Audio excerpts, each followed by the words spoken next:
The Little White Dog by Anonymous. There was an old woman who lived alone. She had no family still living, and her only friend was a little white dog who went everywhere with her, with one exception.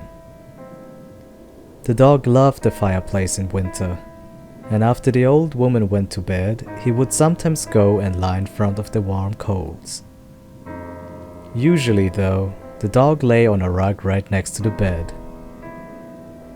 The woman wouldn't allow the dog on the bed with her, but if she became frightened or had a nightmare, she would put her hand down to her little white dog and he would lick it reassuringly.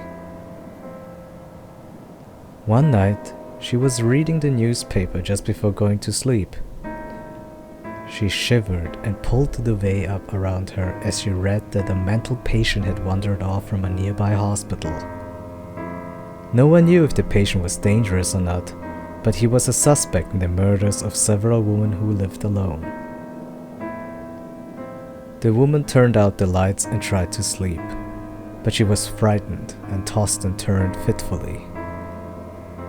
Finally, she reached down to where her little white dog slept. Sure enough, a warm, wet tongue began to lick her hand.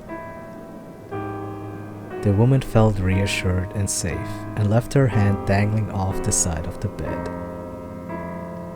As she turned to settle in comfortably, she opened her eyes for a moment and looked through the open door into the living room. There, in front of the fireplace, sat her little white dog, gazing at the coals and wagging his tail. And down beside her bed, something was still licking her hand.